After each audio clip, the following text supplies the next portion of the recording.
Hi, I'm Mark Unger, producer of Roundtable. Because we find this presentation so special, we really would like for you to see this. Please watch.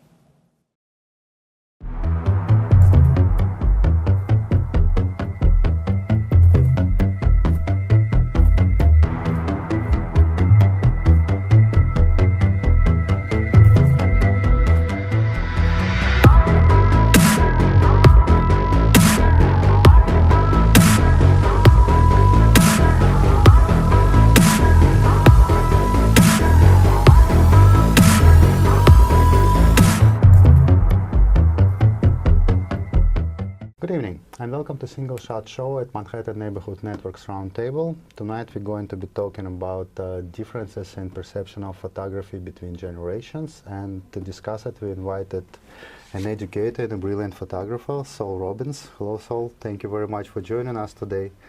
And as I just said, you are an educator with many years of interaction with students of all different ages, and you firsthand could experience the difference in perception between different generations in terms of photography.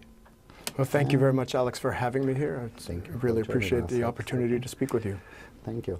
So my understanding is that generation that seen photography as an everyday commodity, the film photography, traditional one, perceive it completely differently from generation that was growing up seeing a camera right in their phone and not even treating photography as something different from basically having lunch or just writing a short note.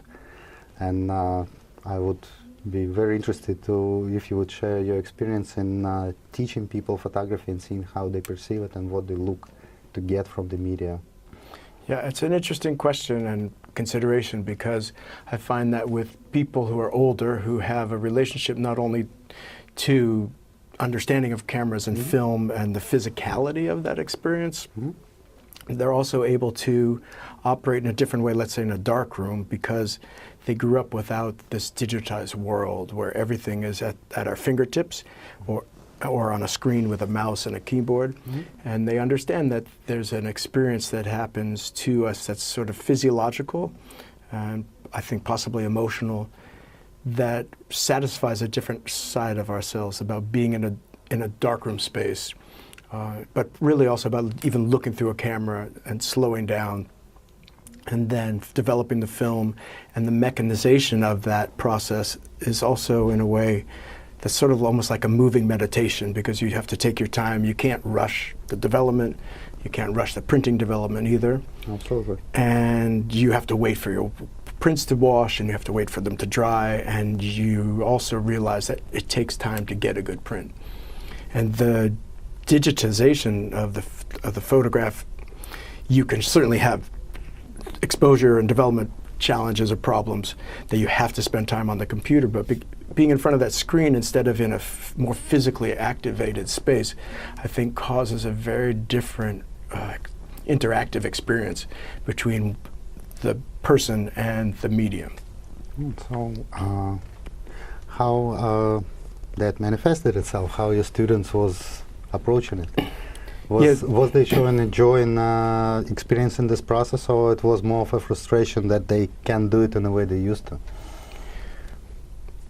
Those are, I think, are two different things, because my experience has been either teaching black and white film photography or teaching digital photography, not teaching both within one class context. Absolutely, yeah. So my experience is with different students in both situations. What I found with the teaching the younger people in college, I was teaching at Pratt for a while, teaching a beginning black and white for non-photo majors, and they really latched onto it incredibly well. I would say 90% of them. Whether they became photographers or not was separate, but it was that they really appreciated the opportunity to sink into what they were doing for the 3.5 hours that we had class each week, learning to expose, develop, print, and then learning some of the history of photography and being able to see examples that I might present in a relationship to the things that they were making. And so it was this incredibly beautiful time, and it can be with many different students within a black and white photo experience, and I think also within a digital one, the recognition that you're making something and suddenly it becomes quote-unquote art, for lack of a better word. Whether it's really stands the test of time or not is incidental, but you're realizing through the process of getting its object, which is what photographic making was always about, was a final three-dimensional object. Yes. You realize something about yourself and your capacity and your capability. With the digital, I found the last time I was teaching a digital photography course, the students barely had cameras. It wasn't even a requisite. They could have a phone, and they rarely would print something out. Even if it was an assignment, they would go through the Lightroom or Photoshop motions that I had prescribed or assigned, but they would usually leave everything on screen, and for lack of time and for lack of financial resources, either from the school or for the students, they would oftentimes we would oftentimes present things on screen. And that's actually not the first time we mentioned on this program this phenomenon that digital photography made the tangible outcome of photography to be growing smaller while the amount of the actual images in digital form growing immensely huge. Right. It's actually very interesting. And what you described before when you was talking about film photography is actually a very interesting phenomena because up until this recent generation becoming to be old enough to actually be interested in photography and specifically film photography, we was witnessing only the reverse of the process. People who was working with film photography first was converting their existing knowledge to digital methods and digital processes. Now, because film photography becoming so popular, we actually can observe the complete reverse of the process. The people who was photographing only in digital form actually learning how it was done before and actually interacting with this process. Did you witness that it affected the actual outcome, that they actually photograph differently, see photography and their own photos differently because of involvement in this process, because of this meditation? Yeah, I think they did because they realized that they only had a finite number of exposures on a roll. Because I always worked with 35 millimeter. So there was a recognition of the finality of that role-based experience, let's say, and a trepidation at times to make more than one or two exposures. And I know always having to tell them, take 10, take 15 shots, make 15 exposures. See what happens if you apply a weighting aspect of time to your subject. Now, if it's a tabletop thing or still life in your apartment, it's not going to change much in one respect, although the light and other conditions could affect it to allow you to realize a different way of seeing and then appreciating something. So they could slow down, in a sense, their understanding of what the camera can capture if they're more patient, and at the same time what a camera can capture if they take more pictures, which is not about being impatient, but realizing that it's only maybe 10 cents or 30 cents or whatever. It's not that expensive to make exposures on a 36 exposure roll. Indeed. And then seeing the outcome in relationship to those two potentially opposites, but really complementary, about either waiting or pushing yourself in a sense, because often there would be a need to encourage them to make more exposures, at least at first. Everybody thinks everything's so precious. Well, it is in a way, but it's not the only limitation if you think about it. The biggest limitation is the actual limitations of film, and specifically of development. There are a lot of things that you can do with digital photo which you can't even think or dream of doing with film exposure. Yeah, and vice versa. I think there are things you can do with film that you can do within certain technical limitations. Exposure, development, burning, dodging, over and under exposure. But I think there's also, and this is an area of my own interest, is I'm very interested in what my materials can do if I treat them very differently from what they were intended. But that's more about my own fine art and creative work than it is about my teaching philosophy it relates to my philosophy, let's say, but it doesn't relate necessarily to my approach in the classroom. Well, actually talking about your own body of work, since we already mentioned it, you work with film mostly for your artistic work. I've mostly worked with film, yes. I do shoot digital for some work and for stock, things like that. but I mostly shoot film. And then the last big project I worked on, which was in New Orleans, a commission with a place called Pelican Bomb, I photographed with medium format film, shooting Hasselblad, and that was digitized.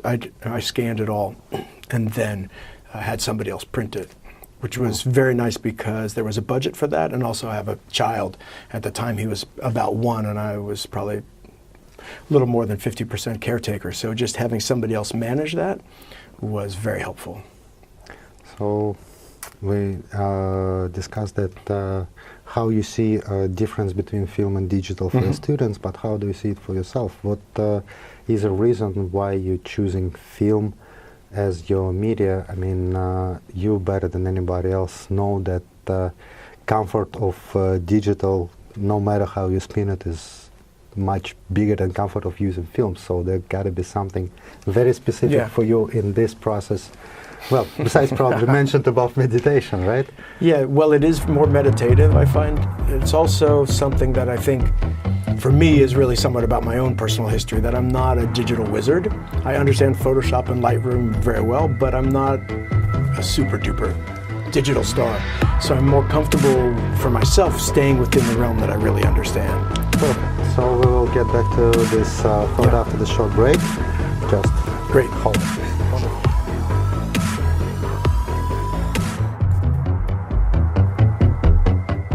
Hello, this is Alex AG from Single Shot with another single trick. Tonight I want to tell you a little bit about post-production. There is one feature in Photoshop and many other photo editing programs that being used scarcely. That's channels. And there is only one reason why it is so. Nobody understands what it is for. Well, not nobody, but a lot of people don't.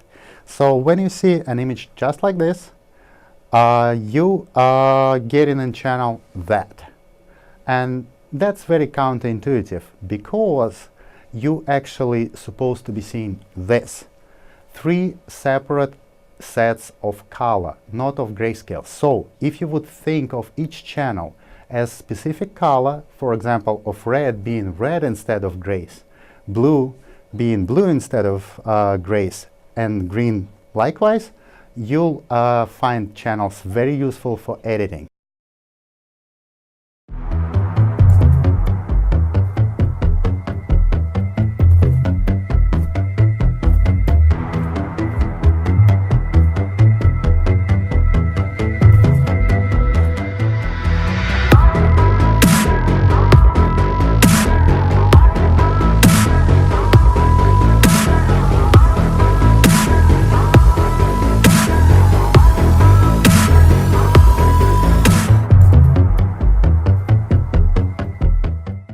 We're back. So we was talking about the reason why you chosen for artistic projects to use film photography.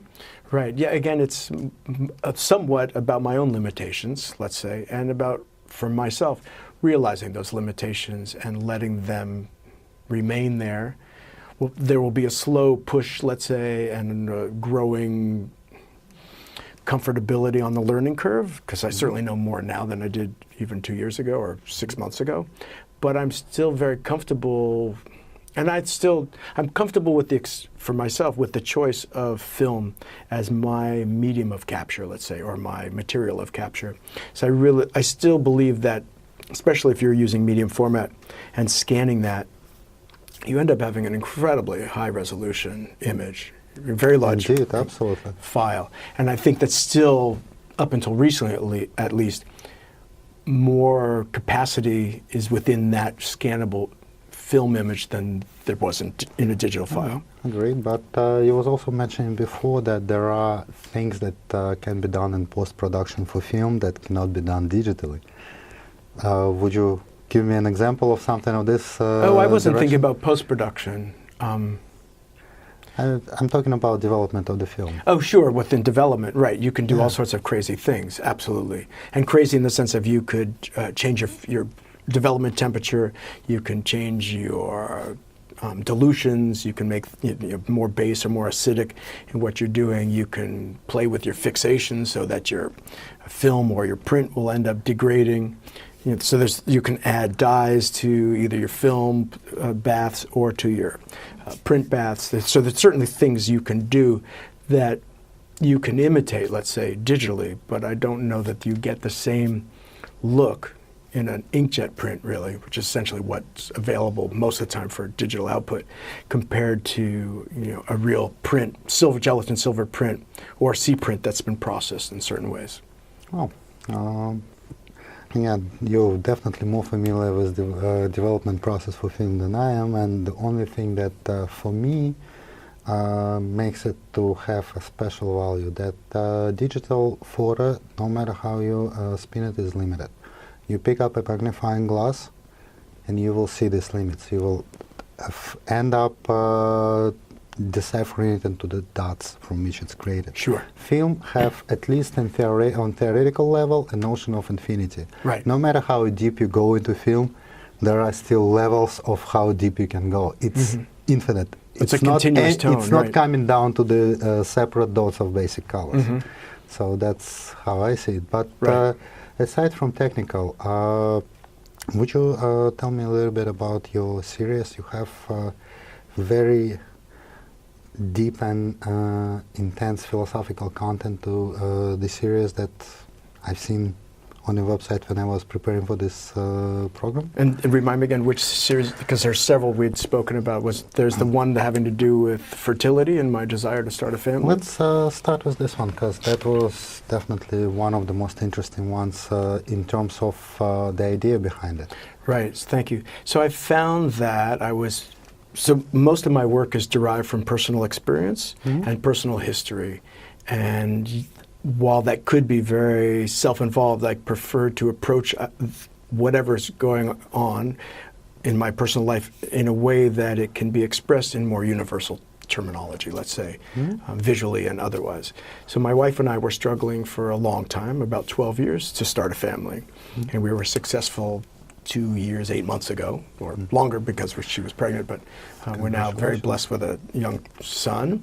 But I found that during the time that we were going through IVF procedures and talking to consultants and struggling through this, sometimes arguing and fighting with each other because of how stressful this is, that I was turning to my photography, sometimes without even really thinking about it, as a way to express the frustration, anger, desire to give nurturance maybe to my wife and solace, and sometimes for myself, that I was starting to do things with my materials that allowed me to express what I needed to express about the whole situation, really, and in ways that allowed me to feel more comfortable, more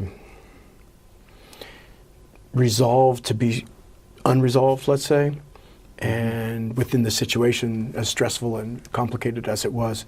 And there were many experiments. I started sometimes making drawings with pencil. I sometimes pierced the photograph, sea print paper, and then I started to draw with a small tool that's used for a scratch board, which is for illustration, to remove the emulsion from prints, and then to make some sort of a graphic illustration that became this series. And there's several different either glyph-like illustrations or squigglies or whatever, I don't know the terminology, but different types of approaches, and sometimes just scratching, again, to express certain feelings and experiences. I also had thought a lot about, as a male, where since the problem did not reside with myself, ended up being a very simple problem where the embryo was not attaching to my wife's uterine lining. But as the male, I was often sort of put to the side. The whole approach is often, well, what's wrong with the woman, what's wrong with the eggs, or what's wrong with the uterine lining, rather than with the man. And so I found that at times I wanted to participate, or needed to participate in a sense, in some way of focusing my attention on whatever process or procedure we were going through. And that ended up being also a very important moment for my own realization about how I would engage, or ended up engaging within this process through my artwork. So it was not, excuse me, not just philosophical, it was also in a way therapeutic. Absolutely, extremely therapeutic, and sometimes allowing me just to struggle through the day with my artwork rather than, let's say, being left alone. My wife would go off to work and I'd be at home in our apartment. I also found that I became interested in leaving marks, really, of my own making through crying. There were times when I was incredibly sad, and just the tears on photographic paper. So that was also very interesting to me and led to some other things that I've been making more recently about mark making, either with, again, my own, something, a residue, let's say, of my own body, sometimes water, or again, saliva or tears. And then I've also been interested in my engagement with my materials in other ways, again, with interaction. I made a bunch of little bundles out of gelatin silver paper that, for me, represent hope and potentiality. And they were created at a time when we were leading up to what became the positive outcome for us of my wife's pregnancy. So thinking about meditation and focus and intentionality and the potential that that has on a resolution in a positive way of one's struggles and desires.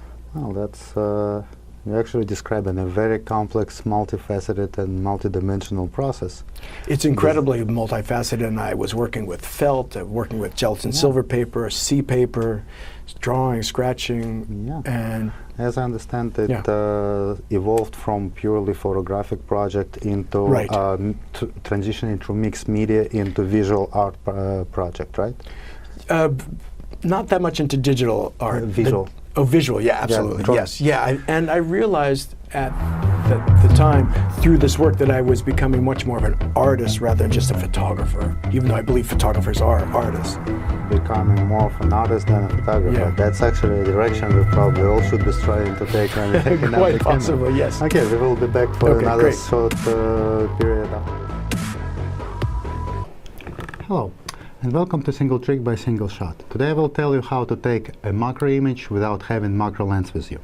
What you need to do is to focus your lens to as close distance as you can, then take it off the camera, holding it with your hands, determine how far it has to be from a camera in order to take a shot on a distance you'd like.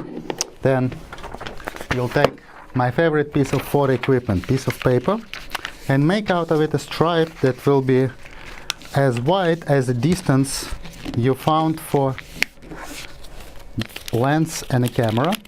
Then connect it with something. I'm connecting it with a staple, but can be really anything. This piece of paper is needed to minimize the light leaks. So once you've done it, you put it in front of the camera and taking your shot. Watch us on YouTube for more single tricks.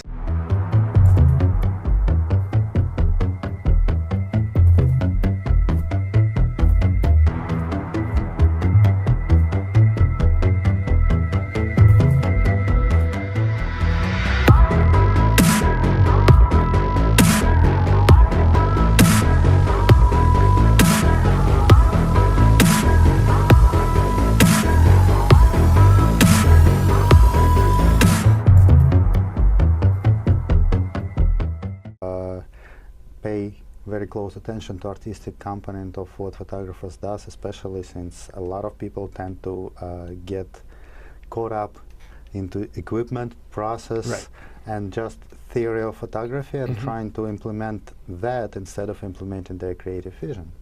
Right, yeah, that's a good point. Although I have to say that there's an incredible trend now that I've been participating in and observing for probably 6 to 10 years at least, as far as being more on the forefront within gallery and museum culture, of people really working with materials, revisiting quote-unquote antique or vintage processes such as cyanotype, tintype, albumin, making your own emulsions, doing things with photo paper rather that don't necessarily depend upon chemistry in the same way. And that to me is really exciting because I've been, partly because I'm making work within that vein of playing right now a lot of pieces, just making work that doesn't even sometimes involve light, but just, in a sense, taking paper out of a box, running it through a processor, and coming up with, I think, very beautiful painterly objects that are expressing something for me that's feels very genuine and appropriate for where I'm at in my life as an artist. Oh, that's really incredible. And let me ask you, as a photographer and educator, we customer asking our guests to give an advice to photographers, both to professionals who are already working in the industry, share with them something they might probably don't know, or give advice to somebody who is actually looking to try something new in photography and just start to work with the media. Yeah, I've thought about this a lot since we spoke earlier, and two thoughts come to mind. And one is to really think about failure as an opportunity for success, and to not be afraid to run into a dead end or a wall, so to speak, and not be afraid to start over. And there's a lot of new literature and analyses that failure is really integral to our own creative growth, no matter what field we're in. And the other, so I highly encourage that for my son, for myself. And then also part of that is also to be willing to be afraid, because failure is part of being afraid. And being afraid in our lives, I think, builds greater resilience and greater potential within ourselves. Not to be afraid to be afraid. Yeah, right. That's probably advice for everything you do in your life, not just for photography. Absolutely. Oh, it is really beautiful advice, and I hope a lot of our viewers will actually follow it, especially holding their cameras in their hands. Thank you very much, Saul. It was really great. Thank you, Alex. It's been a real pleasure, and thank you. An honor to be on your show. It was an honor to have you.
I hope you found that worth watching as much as I did. I'm Mark Unger for Roundtable. Thanks for watching.